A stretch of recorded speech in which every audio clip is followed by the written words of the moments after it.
Welcome back, Poggers, to another episode of the Pog State, a special edition Worlds version of it. And this isn't even going to be the last one. Extraordinarily excited to be here. We're once again doing it remotely for, some issues that we're not going to go into because it's just, it's a long story. But here we are, back at home. It was just because I didn't want to leave. I've been at home for quite some time. But these other boys certainly have not. Welcome, Chronicler, Wolf, and Valdez. You've been hard at work at the play-ins. How was it? We did a couple days. It was pretty fun. I really enjoyed it, working with Wolf and doing some of the play-ins days. The games were actually almost better than I expected. I was really having a good time. Yeah, we had the marathon cast that we did, which was really fun. I mean, our cast itself wasn't that long. It was just a long day of matches in general, so we ended up staying there for a really long time. But it was actually really fun, and it's been really fun to kind of interact with the other casters, even though we're casting remote. I think the technology we're using is pretty insane. We did it at MSI, but like when Dash can throw to me in Berlin while the players are in Iceland and I'm in Korea, like it still blows my mind. Yeah. And not to mention the fact that, they're casting from North America like a couple of minutes before tossing to you as well. Like, it's ridiculous, the technology that we have. Chronicler as well, you were on some desk days, and they seemed quite elongated as far as the time was concerned. How did you cope? You are a bit of a regular human being sleeper, so I was a bit worried about you.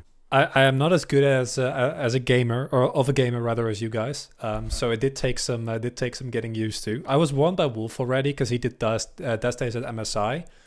Honestly, it was mainly because I did desk with Shox and Emily both days, and they're just really good at that job. So I just felt like I barely had to do anything. And the games were really good. As someone who comes from a pretty subpar region into like on a European level, I really identify with like some of the play-in teams where it's not really about do you actually win, although we did get some of that, which was amazing in DFM, but just about like being part of the players and seeing them do as well as they possibly can. Yeah, it was really exciting. It was a real weird year for me, gentlemen, because this is the first year since 2015 that I haven't casted a qualification to the World Championship. I did every IWC tournament, every play-ins coming up until now, and it's the first time that I've ever not been there. But thankfully, you guys were there, and you did an absolutely fantastic job. So let's have a talk about what we saw and what we learnt in the play-ins. Because straight out the gate, things got wacky. Things were a little bit weird. We had mid Tryndamere, played by Chovy, and it was a very strange situation. That first draft actually sort of epitomized the coolness of the world's meta, to me especially. But gentlemen, was that your take as well? Do you think it's going to be certainly a fun and spicy one? Maybe Chronicler, you can let us know first. I personally was pleasantly surprised. I am somewhat worried that like Tryndamere and Amumu particularly might end up like in the Ude Hecarim realm, where we're like, oh, they're new and cool. And then by the end of the tournament, we're like, these champions are way too binary and they're just broken and I want them to go away. But for play, it's amazing. Very, very happy to see. Also, based on what we've seen thus far, champion diversity looks pretty good. There's a couple of outliers. MF, seemingly out of nowhere, is basically the most high prior AD carry at the moment. And then there is also the Aurelia, but that's not a surprise to anyone who's paid any attention because she has been super busted. But we in the LCK have great Aurelia players, so I think we'll just take that. Yeah. I mean, for me, the biggest standout was how well Leona's doing. I know I feel like I've talked about this a lot, even already on the broadcast, but it feels like since I've started casting League of Legends, there hasn't been the one support that you have to have that just doesn't feel like there's a counter to, doesn't feel like anyone, there's any risk involved in picking it. We're seeing a support picked often in first rotation, 80 carries left for later oftentimes because Leona is like the more pivotal pick when the misfortune is banned away. Currently sitting, if I'm looking at my stats correctly, 19-5 right now in the tournament, and was like 10-0 after the first few days. So we keep seeing people engage into Leona and bot 2v2s as well, and then dying. It's usually the teams that lose that are making this mistake a lot, I've noticed. But It's just crazy to me that she seems so strong right now because a lot of teams are trying out this move. A lot of teams are trying to be aggressive in the bot lane, and we're seeing so many teams, or so many games rather, defined by that bot lane 2v2 and how ahead the Lucian or the Misfortune can be. So Leona's been a really pivotal pick in that regard. Valdez. If I could also give my thought. It's been a while since we've done a remote broadcast kind of thing. Weird. Kind of funky. I actually really liked the Poppy. That was the biggest one for me, especially because it smashed so hard and it was so obviously going to be insanely broken against what Red Canids drafted that time that it just felt so awesome, right? And we kind of knew right from the draft that it was basically over because Poppy exists as a champion. And it's Vizicachi as well, just playing it. So that was really cool. And I think we're going to see maybe even more weird stuff as we get into groups, especially, you know, with more best of ones and stuff like that. I think that... you know, I don't know if we'll go to the mid-Vi level, but I think we might see some weird stuff. Anything is better than who is it? Someone played Xin Zhao like 4 times in a row. I think it was Husha. Husha. Yeah, Husha only plays Xin Zhao in his region as well. Anything is better than that. So I was happy we got some diversity. Yeah, diversity is definitely the aim of the game. I've actually really loved, sort of going off the back of that, the fact that there have been so many different styles and so many different answers to things as well. I feel like the creativity in draft has been really, really cool. It started out in that first game, of course, like the Gragas pick into the Tryndamere, like one of the oldest counter picks to ever exist in the game ever, and we see it like the very first time, for the first time in so long, right? And we saw this all over the place. We had Aatrox being flexed into mid lane. We had Lilia's flexed top lane. Like, that Lilia flex, by the way, was absolutely awesome. And then it didn't matter because the team wasn't good enough. Like, that made me so sad. I was about to get out my fingers were twitching on the Twitters. And then, like, the whole team fell apart. And I'm like, well, I'm glad I was a bit slow on that tweet. Dang it. It was not so good.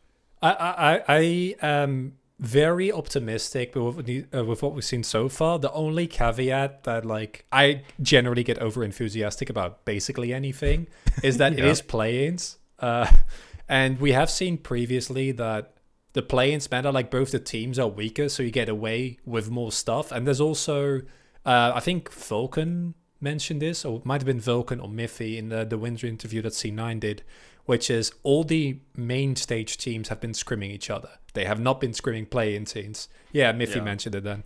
And I think that's something that I am going to wonder about, if we're going to see a big shift, or if we're going to continue seeing the trends. Like, I think like stuff like Aurelia, like obviously that's still going to be as high prio, but I really wonder what group stage will bring, because group stage is going to be... I can't wait. I was surprised too, just on the discussion of the meta, that we didn't see more prevalence of the Ghostblade Assassin jungles. It was like talked about a lot. Everyone's really excited about. In the first few days, we saw it a little bit. We saw Zed pop in there. Kiana was very staple at the beginning. And then it just completely fell out, and nobody's really doing any. Well, not nobody, but it's just a lot rarer than it was at the beginning. Yeah, I think it's mainly due to the like depth of execution, because the teams that did that well was like Tarzan on Kiana.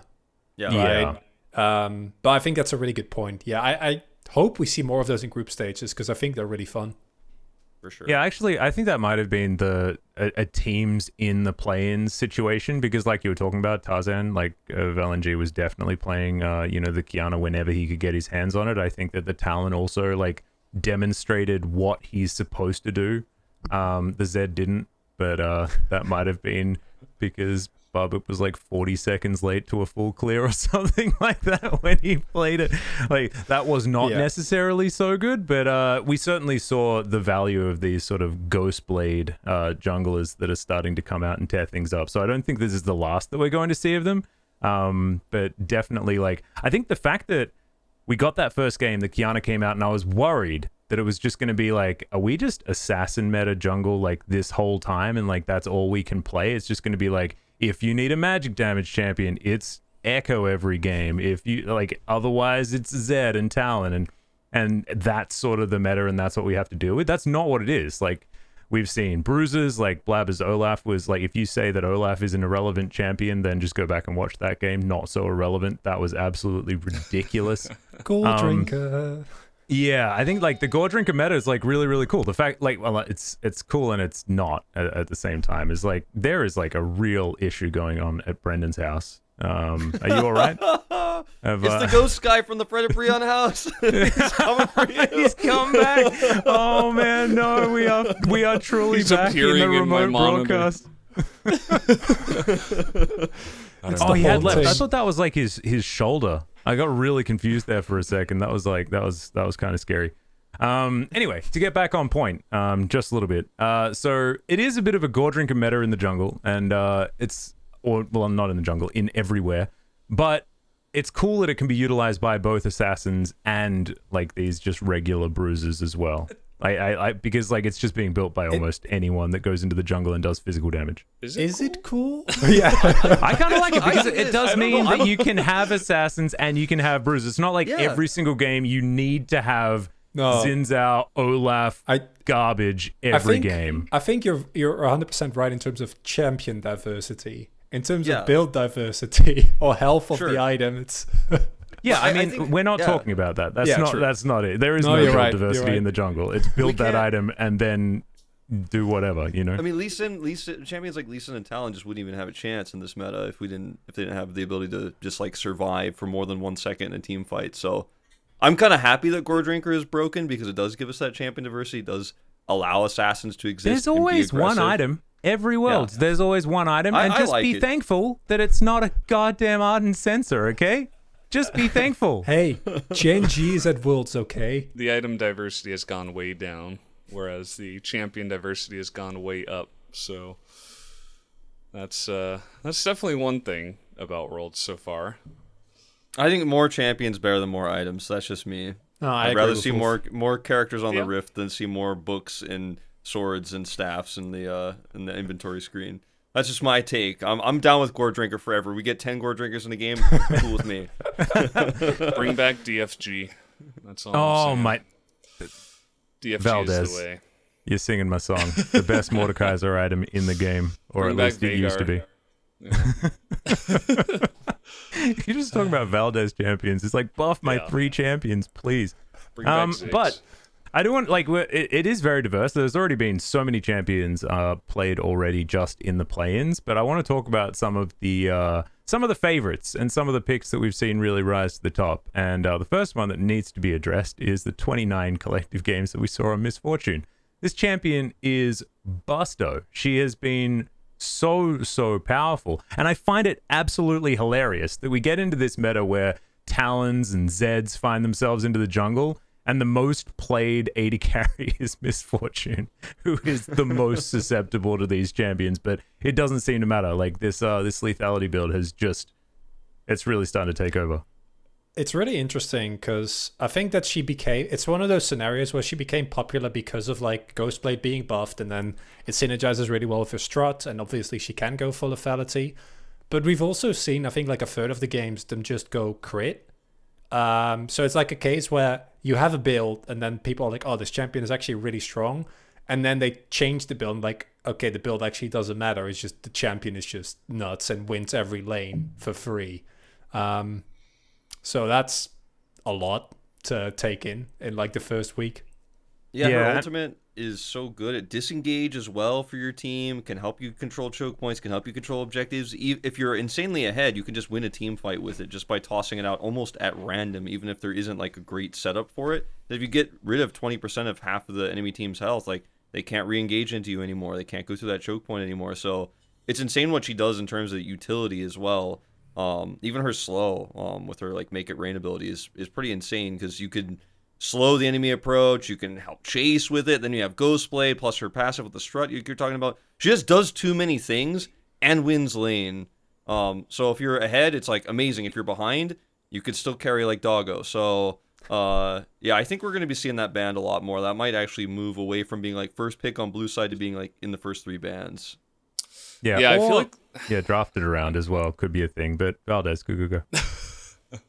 I feel like the AD carry meta is kind of in a weird spot now that she's just like by far the best. It just feels like we have her and then we have Lucian. Maybe not by far because Lucian's kind of right there as well. And then it's like after that, people are like, do we just play Xayah again? Like that was weird when we started getting some Xayah picks, and also other than that, we just see kind of like Ezreal. We haven't really seen too much else. Hey, and it just feels like Deft has a great Kai'Sa counter pick, which was completely irrelevant to the games they won on it. Yeah, Kai'Sa, forgot about her.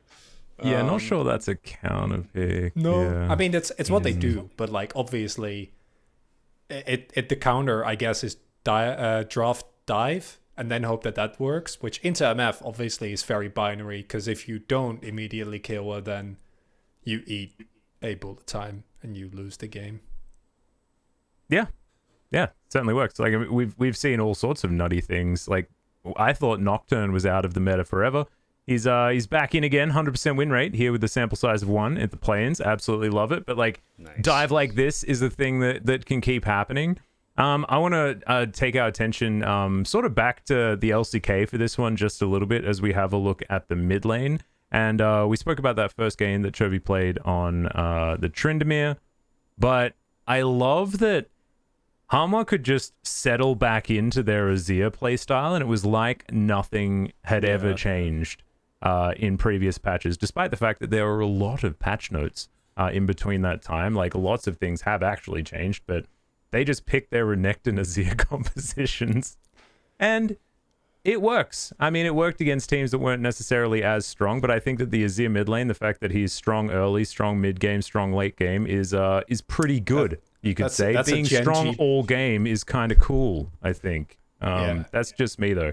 What did you guys get from sort of Hanwha Life and how they were playing around Chovy during the play-ins? I think it felt very familiar to me.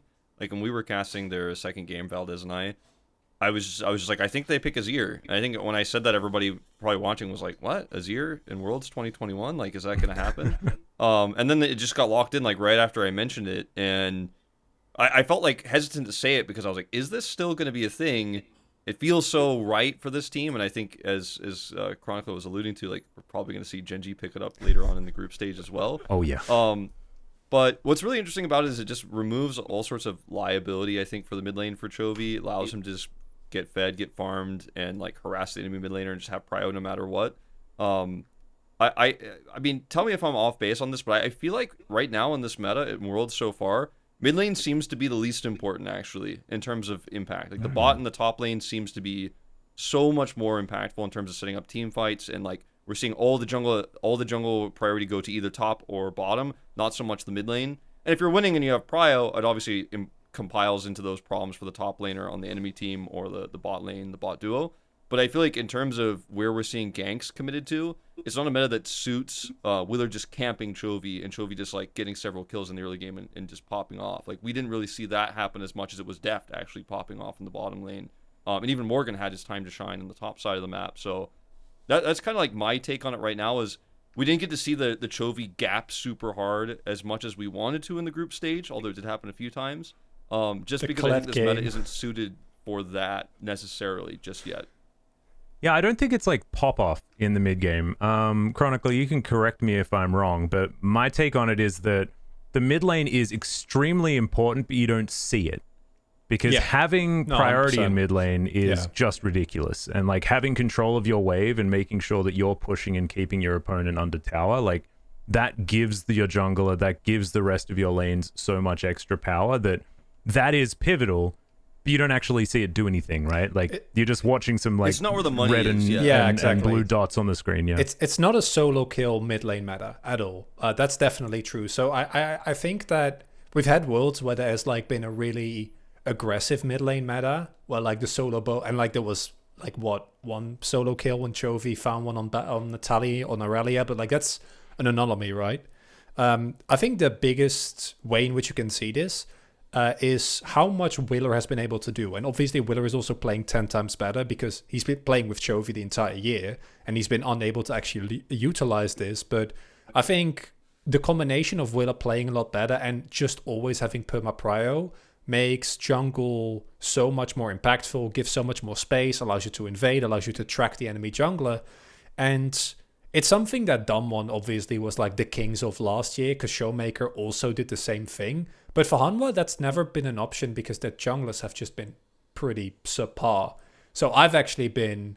Obviously, Morgan also needs to be mentioned when it comes to performing above par, but he's still like, he's good. But Willa, to me, has been the story of Plains. Like, I am shocked at how much promise this player has shown and how he's actually able to utilize Chovy's power even without, getting kills, just applying pressure. Let's see what happens later, though, against the group stage. Oh, 100%. Let's Yeah, not get no, too of course. It's excited yet. play-ins. It's play-ins. Yeah, no, that's definitely right. Yeah, I think sorry, Valdez, like, I'm gonna ask. I was gonna go for asking you a question after this, so I'm not just cutting you off yet again, which is what I've been doing this entire show, and I apologize. But I think Willa definitely improved as it went along as well, right? Like, he went from like kicking Zoe's after they portal jumped to not doing that, and that was definitely really cool. Was that your experience, Brendan? Yeah, I mean, I just kind of wanted to go over. Like, I feel like the jungle is actually really important once again this Worlds, and that's like where the mid lane gains its importance. Like, I feel like mid lane for the past like couple of years has been in this weird spot where it's like, well, if you're not picking like a roaming champion, you're kind of just like giving priority to the jungle, and that's like kind of what you do, which is important, but it feels like the jungler kind of has a lot of say about like the tempo and the way that the game is going, which has always been the case, but I feel like especially in the last year or so, it feels like it's been extremely important, and I feel like teams with super strong junglers are really shining. That's why I feel like, I was thinking about who did I think was the strongest team from play-ins, and in my mind it was like by and far LNG, and I don't think that's a crazy thing to say, but for me it was kind of like, because I thought Tarzan was just such a good jungler. It kind of reminds me of like Canyon from last year. Maybe not as high of a high, but like in terms of play style and what he's able to do on the map. And, with all the crazy bot lane picks that we're seeing, I feel like the bottom lane is also really important. But yeah, I don't know if we're going to see as many like duo kills or like even kills in the bottom lane in the group stage when it's cleaner bottom lanes, because hopefully. I think a little bit of that was like play-ins, play-ins-esque stuff just where play-ins. It's like, oh, that guy just like died for no reason. Like, oh, huge mistake, and he dies in the bottom lane. Like, it's kind of like on a knife's edge down there, but I think with groups it'll clean up a little bit down there, but still very important. Yeah, I think some of that like jungle tracking and the cerebral jungler effect that we've seen, especially when Canyon and Tarzan came into the LCK, it was actually really cool that we got them at relatively similar times, right? Like, these two next level scores that are coming in to show that Score isn't the only incredibly smart guy in the jungle here in the LCK. So it is really cool that we're seeing even more of that. It's a little bit sad that Tarzan is no longer representing Korea, but damn, does he look good on LNG as well. So that was my first love over in the LPL as well, which is cool, as they were formerly Snake, and that team was a whole lot of fun, and now continuing to be very fun in the form of LNG as well. I guess now that you've brought that up, now that we've started talking about some of these other teams, LNG definitely looking extraordinarily powerful. Valdez, I want you to tell me, is Detonation Focus Me actually a contender moving forward? Because their first match, I was like, all right, all hopes thrown out the window. This is a disaster.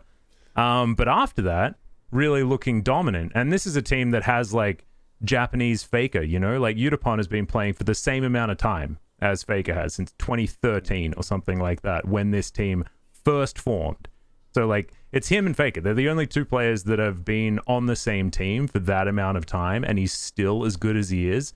This team, there's just so much to talk about. I want them to be good. They weren't good in their first game, but then they have developed. So what was your take?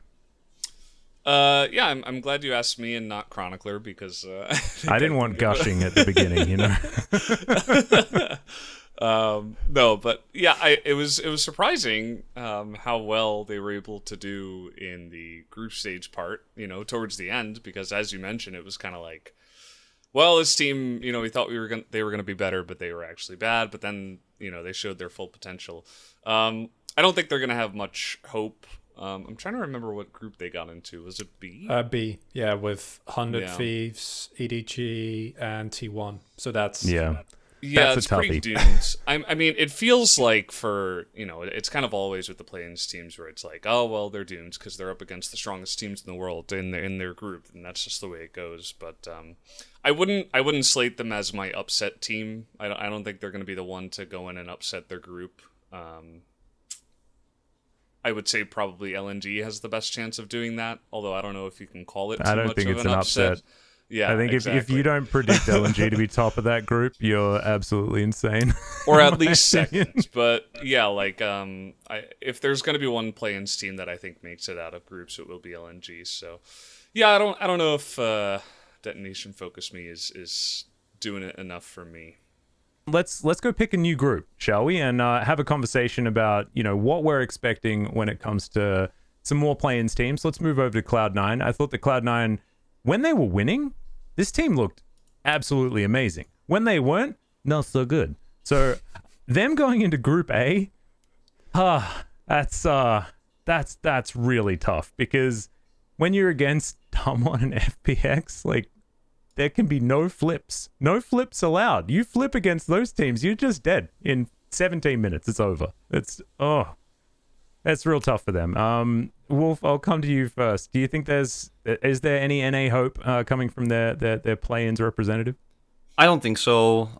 In terms of getting out of the group, like, I just don't see it. I will say that I felt like Cloud9, when they were playing at their best, when they seemed really prepared, they looked really strong, and these players are really mechanically skilled. And I do hate that in Group A, like the first main group, there'll probably be near airport jokes in the chat because they're going to get outclassed by some of the best teams in the world. When I think the gap is actually much closer than it often is for North America in the group stage. It's a really tough group, but I think the skill is there. The mechanical skill for this team is here. The problem is that they had to play all those extra games in the play-ins where there's a lot more to study because they didn't end up winning that game against DFM that they should have. So they had to go through the whole extra bracket, which cost them a lot of time. They could have been spending scrimming and actually getting ready. And I don't know, man. I feel like Cloud9, they're so mechanically strong. They have a good sense for the game. But when we hit the late game, sometimes they just don't play their comp. Sometimes they don't play their win conditions. And when you're in a group with Damwon and Kia, who knows the win conditions of every scenario, even ones that are losing for them, and how to still win them, it's going to be a hard time. I respectfully actually totally disagree with Wolf. I think the gap is bigger than ever, actually. I want to be proven wrong because I'm from NA, but not even just that, just like I want the games to be competitive and I want this region to perform, and I would like to shut up some of the Twitch chat nerds that are in there spamming, near airport jokes and stuff like that. And, I think having 4 top regions that are all competitive is a good thing, but I to be honest, especially for Cloud9, I mean, especially in this group, like, I think this is the most one-sided group. I think it's the most obvious group. I think Damwon and FPX, they could both definitely win Worlds this year. Like, they are 2 contenders for the actual title, and they might be even a tier above even like the other like middle class teams that we have in groups. And even just looking at all the other NA teams, like, I don't see any of them having much fun at all in any of their groups. Even 100 Thieves, like, even though they have improved a lot, I think the region as a whole has just fallen a bit behind, in my opinion, and I think they're really going to struggle overall, unfortunately. Because I think there's, like, since this is, like, technically the LCK podcast, right, the Pog State, I want to posit a question of, like, what if it was actually Nongshim in Group C? Because I think if it's Nongshim in Group C, I kind of feel like I feel a lot better about their chances, right? Like, it's Peanut, playing on stage, okay, he's a really strong leader, right? I could actually see Rich leveling up. He's also one of those players that does extremely well in international events. Like, it feels sad to me that we won't know what could have been if Nongshim goes into this group, because I just want to like bring up a parallel universe that doesn't exist and be like, man, if it was Nongshim in there, I'm like, yeah, I could think Nongshim could beat PSG Talon and Fnatic. But I mean, Quantum Theory says that it has happened, Wolf. So maybe you could talk about you in the multiverse somewhere, and we can figure out exactly what's going on. Yeah. I just want to put that out there. I just wanted to like make the Nongshim fans sad for a second because they're not here. And I can hear Emily Rand like shouting in the distance. I know she was a really big Nongshim fan as well. And if it was like week 7 of summer, I'd be like, yeah, you're right, Wolf. But after what we saw in like both playoffs and Gauntlet, I think the team needs another year. I think like individually, Dokdam, Callan, Gory, like these players, and Rich and Peanut are kind of in a different boat, because I think Rich is the player that he will remain from here on out, and Peanut is such a storied player that he doesn't really fall in the same category as the other 3. I think those 3 in like a year or 2 can be world champions. Not necessarily together, but like I think those players have incredible promise, but I think they would have bombed on the world stage. If you already bomb in the Gauntlet 2 worlds, I think, as much as I love Nongshim during the regular split, I think they would have gotten demolished. But it's weird, right? Like, you don't know. Maybe they wouldn't have. Yeah, it's hard to. We have to do it. We have to talk about Gen.G. I don't want to. Can I skip this segment? Can I run away? I'm feeling very sick. Have you got another guy at the door, Brent? I feel. You know, I had a really nice coffee with Arnold, and I talked to him like, how's the team feeling? How are they doing? And I can confidently say I still have no idea. None. It's like, still, absolutely none. I can equally, like, to me, it's like Schrodinger's Gen.G. Like, equally likely, I can see this team dumpster everyone. I'm not talking about quarters and onwards, because in best of 5s, we know Gen.G's weaknesses. We've talked about them endlessly. I don't really think we need to get in that. As a best of 1 team, if they find a regular split form, which honestly they've had like a month and a half off, they could. I can see them top that group. I can see them go like 5-1, just absolutely demolish, and I can also see them be 4th. And I think they're the most volatile team, which is weird when we've just talked about Hanwha. But with Hanwha, at least we know what we get. But with Gen.G, there's like 2 separate packages that are so far apart. Although, if I look like even in the straight up head-to-head, like if they're lower than 3rd, I'd be shocked. Second or 3rd, I think 3rd team with players of this caliber should be the very least attainable. Yeah. Okay. I don't. Yeah, I'll give it to Valdez. Yeah. I think I want to go back to a point that Mao made earlier on, where it's kind of like, in the context of the LCK, right? I think that Gen.G, they are like a very volatile team. You never really know, like, is Ruler randomly not going to play well like he randomly did sometimes in summer? It's this meta, I feel like it's kind of an unfortunate timing, because I thought that Klid and Ruler weren't exactly playing at their highest highs, and in my opinion, I feel like those are a couple of the most important roles right now. So that's one thing, but I also do feel like I would actually put them, I might even put them first. Like, I just feel like the teams that they are going up against, like, right, they're in the group with Mad Lions, right?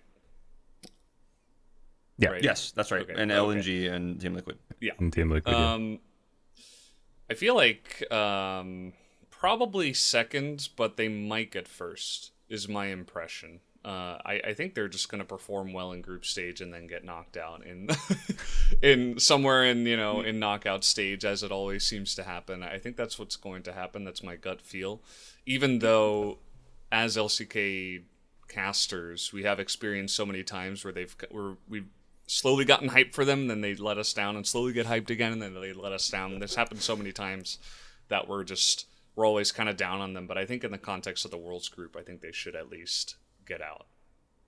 I feel like I think they'll probably get out too, because I'm not that high on LNG. Like, they did beat Hanwha Life Esports in a best of 1 at the beginning of the tournament. That was a long time ago. In terms of Worlds timeline, it was like a million years ago, it feels like. But we don't know how consistent they're going to be against stronger teams just yet, because they kind of just smashed their group and skipped the extra round. So we have, I feel like, the least information about LNG. Where they have strong laners. We don't know what top laner Gen.G is going to field necessarily. Could be Birdall, could be Rascal. That's a big question mark. But I think that it really comes down to whether or not Gen.G can consistently beat Mad Lions. I think that's really, for me, the thing I'm looking at right now, because I think Mad Lions might actually be the strongest team in this group. I think I really rate Mad Lions quite highly right now coming into this tournament. I think they're the strongest European team. I mean, I think most people would agree with that in general, but they look very consistent. They've got a lot of stage experience. They learned a lot from MSI. This team has all the pieces. It has all the working parts. You've got to deal with Armament in the top lane. Karzi's popping off these days. I think Mad Lions is, if Gen.G can beat Mad Lions, if we see that matchup and Gen.G beats them, like, sign me up. I'll sign, like, yes, I predict Gen.G officially to get out of this group. I think even if they lose, I still think based on what we've seen, they're better than LNG at their best. That's the thing about Gen.G. Which Gen.G are we going to get? I think at their best, they're better than LNG. And Team Liquid is just not really a factor to me in this group. I don't know how well they're going to do, but I don't have high expectations. You call them a dark horse. I think they're a dark horse of the group. There you go. They could win. They will be on Summoner's Rift, and the opponent's Nexus will exist on the map. That's going to happen. There is a chance. Their logo is also literally a dark horse. So I guess there's that too. There you go. Do you know what my take is? My take is that Clid has made it his business to destroy Tarzan's hopes of getting anywhere throughout his career. If you guys remember back to certain extraordinarily quick and depressing LCK finals that, of course, Valdez will remember very, very closely, it was Griffin just getting gutter stomped, like American History X style. Like, it was not okay what was happening to those guys. Clid, of course, in different form at this point in time, but we know what he can do. We know what BDD can do. We know that Azir is possible to be played.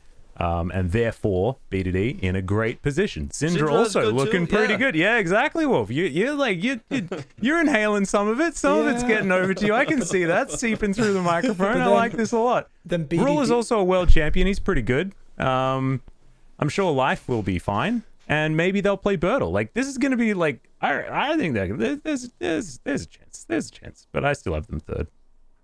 Just what do you mean? He has TL first as well. Yeah, I got TL. I mean, the dark horse. They're a dark horse. Yeah. I have a bit of a weak spot for TL because they're both like a heritage StarCraft org and also originally Dutch. And they have the best content in that group by a country mile. That's for sure. I mean, if this was a content competition, God, not even close. It's they're too good. But no, I agree. It's basically, it boils down to, we know that in recent form, teams like Damwon, teams like Gen.G, teams like T1, like, we know what form they're in roughly. But with Gen.G, if it's like spring semis BDD, they took that group, right? But the gap between spring semis BDD and then like late summer ruler, then like Korean analyst tier list BDD in summer. Yeah, it's a really hard one. That's why, like I said, I think Gen.G is the most binary, but I do think we'll know very quickly which Gen.G we will get. If Ruler is back to form, I don't think, and like BDD is on point, Clid is at the ready. I don't think they're gonna have a lot of difficulty. Do you know what I love? I want to go back to what we've been saying, because we've been saying that Gen.G is both volatile and binary at the same time, and I'm not like saying that that's wrong, because it isn't. The thing is, it feels like they come into a competition or a tournament in a form that we don't know. Yeah. And then when they get in, they stay in that form, whatever it is, for the remainder of the tournament until the knockout stage of said tournament. So the reason why we're struggling so much, ladies and gentlemen, is because we don't know what they're going to look like in game one. But if we could lock in our pick'ems after game one, I guarantee you all of us will know exactly where Gen.G are going. Yes, that is so That's true. how it's going to go. That is so just true. Need one. Yeah. That is like the smartest thing anyone has ever said about Gen.G. It's like the one thing that you the one thing that you do, the one thing that you know is that you don't know until you see it. It's the hardest team to predict. The one thing you know is that you don't know until you know. Yes, exactly. Exactly. Exactly. Like, you know when you play against a boss in a video game and then like halfway through the boss fight it like transforms into its second phase? I feel like sometimes the second phase is easier than the first phase. You know what I'm talking about? Sometimes it's harder. With Gen.G, like you're starting to fight that boss, and then like eventually you hit his weak point enough times, and then it gets splits into 2 or something, and you're like, is it stronger? Is it better? We'll find out. Like the Gen.G, it might be better, it might be worse. Like they might actually give everyone a ton of hope in the group stage. Like, oh, this team is so sick. They smashed LNG. They destroyed Mad Lions, and everyone's like, this could be Gen.G's year. Let's lose to like the weakest team in the round of 8 bracket. 3-0. It's like Cell charging up in a Dragon Ball Z episode. He's like charging up, and then it's like poof, and then he's Krillin, and you're like, oh, like what happened? You know, I think that's a great analogy, Wolf. Like I think you've figured it out. Like the second form. What is it? Could be harder. It could be better. It could be easier. It could be harder. You don't know, but they're gonna change between group stage and playoffs. I hope it's for the better, for our sakes. Let's finish off with a little bit more of an upbeat, gentlemen, because we now get to talk about T1, the team coming in with absolutely the most experience as an org, but not necessarily when it comes to their players, right? You've got Carrier, he's returning, looking so much better than he was last year. Very interesting that we've got Deft and Chovy there alongside him as well. From the same team, Rascal also going to be there. I mean, like, it's just, of course, Rascal played for DRX, but it was a little bit earlier. It was Doran that was actually at Worlds last time, so I'm completely sorry, but like he is there. Sometimes Though, it's Rascal. just Rascal does exist. That does have that did happen. However, not relevant to the point that I was making. Carrier making his way back in. Faker is of course still there because he's Faker. And Teddy. But Gumayushi is now on the bottom side of the map. He's certainly some fresh blood, and around the like everywhere else, it is certainly a new look for T1 heading to Worlds. Where are we putting them in this group? And I'm starting with you, Wolf. Where are you putting them? Number 2, I think EDG. EDG is one of my big favorites to win the whole thing. So I don't think that T1 will come out on top of Edward Gaming. And if they do, then it ruins my whole predictions and like what I'm thinking is going to happen when we get later on. I think Wolf T1, about to get his first EDG burn at Worlds. Yeah, I'm ready. Mine was ready. in 2015. Still hurts to this day. I'll warn you. I got burned by EDG in Heroes of the Storm a few times too, so it's not my first rodeo, but my first time in League of Legends, all right? But yeah, I think given that there's 2 very weak opponents in this group, and sorry, Papa Smithy, but I don't think 100 Thieves is getting out of this group. I think T1, based on the form we know they have and how well they performed at the end of summer, there's just no way they mess up the bottom part of the group. Can they get over Edward Gaming? Like, I don't think so. I mean, the thing is that the matchups, we already talked about it briefly earlier on. I would love to see Faker against Scout and see who ends up coming on top there. I'm kind of leaning towards Scout. I'm also kind of leaning towards Viper and Meko having the better bottom lane and end up being, the stronger duo there on the bottom side of the map. So I just think the consistency for T1 in the bottom of the map is where I struggle. And it's not carry. I'm really talking about mystery AD carry player. We don't know who it's going to be. It's going to be Gumusi or it's going to be Teddy. They both have different strengths. They both have different play styles. But I think T1 struggled to figure out, even in the grand finals against Damwon Kia, which one was the right one for the job. And if they haven't figured that out yet, then I don't think they can beat EDG. If they have, and they do end up beating EDG, then yeah, they get out of the group in first place. But I'm looking at number 2 right now. Valdez, can you give me some extra time to think about it? Yeah, sure.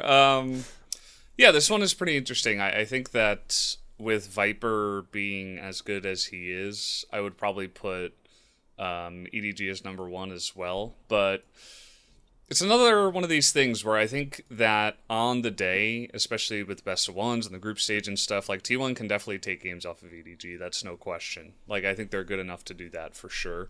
I think that guys like Owner in the jungle are going to be very key as well. Like, what is his form like? How nervous does he look? I think he should be fine. I think that he's had enough time now to kind of adjust, but again, another one of those things that we do have to watch for the side of T1. I think that Kana will be pretty good. I think he's going to be pretty solid. Faker, Carrier, they should be solid as well. And their AD carry as well. Like they all have like enough experience at this point, is what I mean. Like, I don't think they're going to have any nerves or anything like that. And with Faker leading your team, you should always be pretty good. So yeah, I mean, I think I would put T1 like in my pick'ems. I haven't done them. I'm actually going to do them right after this recording, but I'd probably have to put them T1 or second, um, and with EDG at first, and then I think the other two teams are just kind of lost. I don't think 100 Thieves or DFM are going to have any chance, to be honest. I think maybe 100 Thieves takes like one wonky upset game against T1 or EDG, but other than that, I think it should be those two up at the top. And yeah, another one of these groups that I think should be pretty readable by this point, but in terms of form, we could see like number 1 or 2 swap, but my gut feeling is EDG at first for now. All right, Mal, what do you go for me? I do agree with Veldas that it's up to form, but I don't feel like it's up to T1's form. I think it's up to EDG's form. Max already kind of lampshaded towards it, and it ties into what a lot of the LPL casters feel like. I've heard way more voices believing that it's going to be FPX or RNG that is actually going to do well at Worlds.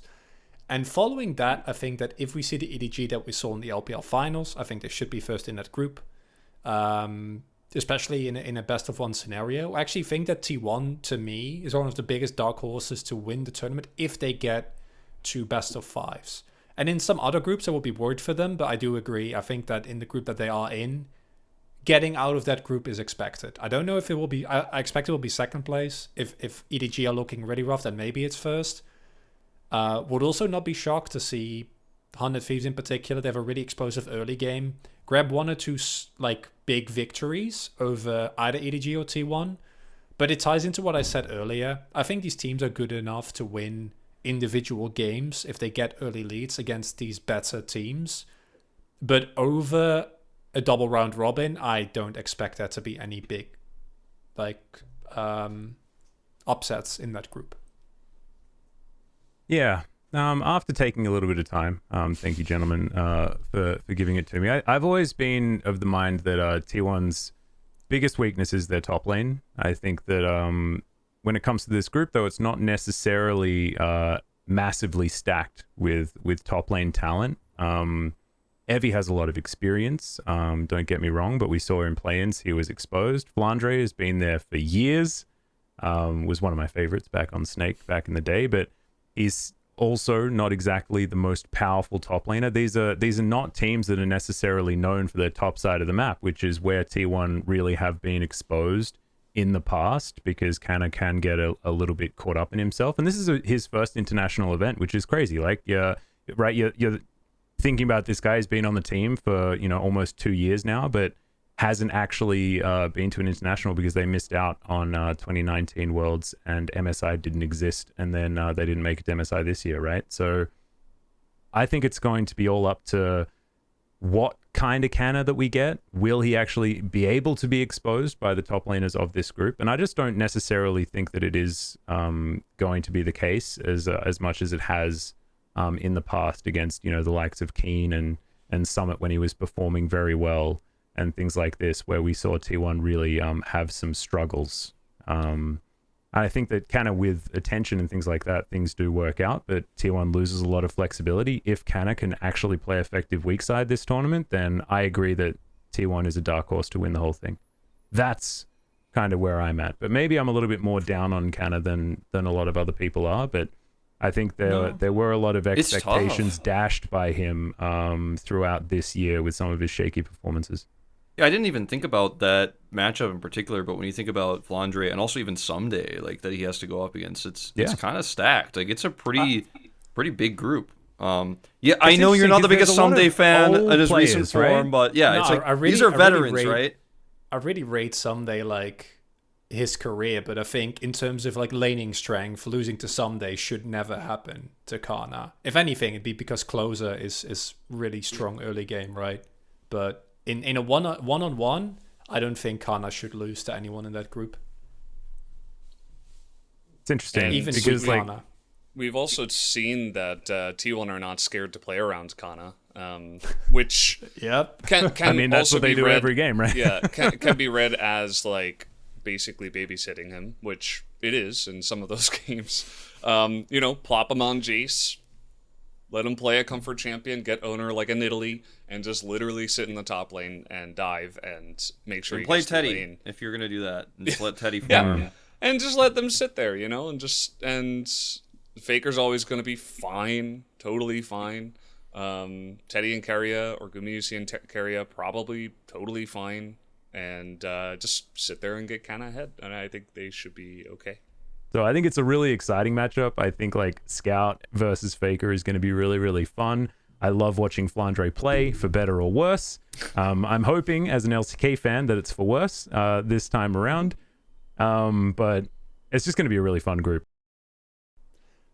I think it might be one of the best world championships in a long time. If the group stage is already going to be cracked, like it doesn't matter what actually happens, unless somehow every single game is a one-sided stomp. But like in terms of overall group strength, I think this is just insane, right? Like it's incredible. There's so many depth. There's so many storylines. Every single group is really, really cool.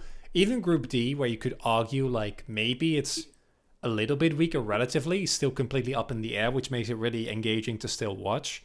And I don't think there's a clear favorite to win. And I think that's the first time in a few years where we legit have no clue. Yeah, I think there will be a favorite like that'll come to the surface, but we actually have to get through the group stage before we can even get there. And I can't remember a Worlds where it wasn't like, you remember last year, like Damwon came in, everyone's like, this team's gonna do it. And then they did it. And it's like, we don't have that team. Like, yes, Damwon are back, but do we know that they're like at a level that is going to be good enough? You look at their regular season, you're like, no, I don't know whether like we can actually comfortably predict that. I mean, you see them winning their finals and like it was very consistent and things like this, but this is not the same level of dominance, right? Like, I'm not ready to call a winner of this tournament. I can call out 5 teams that I think could win it, but that's as far as I get. The thing is, like, you know how Suning just kind of surprised everyone and ended up being the finalists last year? I feel like we have like 5 potential Sunings like in this in this tournament. Like anyone could suddenly do like really well, and like Gen.G could be the Suning this year. Like there are 2 Sunings in every group. There are 2 Sunings in every group, Wolf.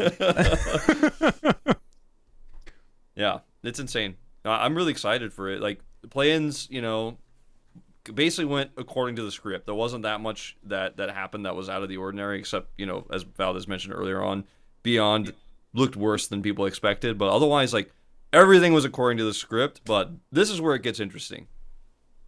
And it certainly will. That's going to do it for us. Thank you so much for watching, guys. I hope that we don't look too silly. I guess, you can judge us based on what our takes were with the extra knowledge that you have and the benefit of hindsight. Definitely very, very fun to poke some fun at people who have, made some predictions in the past. So I hope that's going to be good. We do have another episode coming towards you, but that will be more close to the finals, which I just cannot wait for. I really hope my Chovy doesn't wear off. Yeah, exactly right.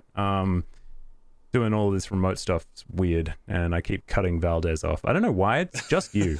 It's just you. I'm just that's like, the way it goes sometimes. Getting in there. It was me today. Yeah. I gotcha. So thank you so much for watching, guys. I hope we see you in the next episode of the Pog State. And in the meantime, stay sweet, Poggers.